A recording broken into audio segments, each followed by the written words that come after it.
Coming into last night's game, Eastern Conference Finals, the Heat weren't given much of a chance. In fact, ESPN Analytics said the Miami Heat had a 3% chance of going back to the NBA Finals. I don't know what the analytics would say today with ESPN, maybe a little more than 3%. Miami came into the postseason as the 8th seed. Now, I know we get caught up in they're an 8th seed. Well, they underachieved during the regular season to start with. So they're not truly an 8th seed. And I don't know if Miami truly cared about the regular season. They just want to get into the playoffs. And when they do, with that coach and that player, they usually do some damage. And Jimmy Butler, if we've learned anything, his 4-year stretch in Miami, never count him out.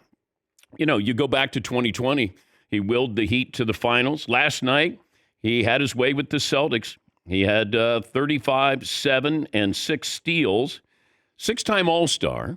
He's going to be a future Hall of Famer.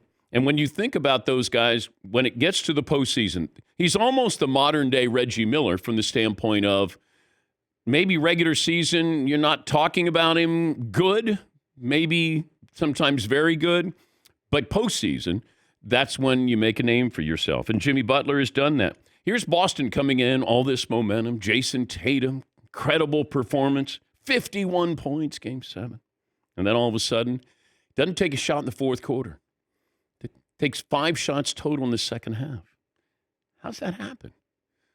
You're at home, Jason Tatum, Jaylen Brown, 6th man of the year, Malcolm Brogdon. Firepower. They've got it all, but they can't win at home. They're 500 at home in the playoffs. So Boston is still a better team than Miami. The best team doesn't always win, and that was certainly the case last night. So what's the poll question we're going to go with? Well, Paulie just sent in one. He's still in the league? Question mark. Exclamation point, exclamation point. Yeah. Your options here from Paul are Kyle Lowry, Kevin Love, and Udonis Haslem. You know, Kevin Love is funny because he's sitting on the bench totally gray now. I know. He looks like he's like an Uncle Drew character.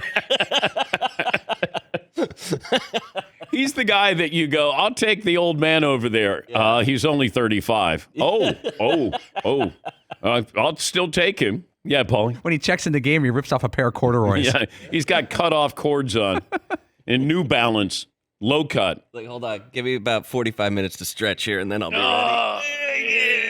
ready. Yeah. Udonis Haslem is still, that's one of the more amazing jobs. That it's almost like when the grown-ups are out of the room, he's still the grown-up. He's the hall monitor there for the team. He's a player's coach or coach's player or something like that. Yes, Mark. He's definitely in the coaches' meetings also. Yeah. You got to be careful when you know who is around, you know, when the players are talking. Yeah, and man, I can't believe that Spoelstra. Oh, hey, Udonis. Hey, guys, what are you talking about? Yes, Todd. Can you be a team ambassador and on the roster at the same time? I'm fascinated by that. Well, he is. Yeah, Udonis Haslem has been with the Heat since 2003, but he hasn't been really an active player where he plays in the rotation since 2015 and 16.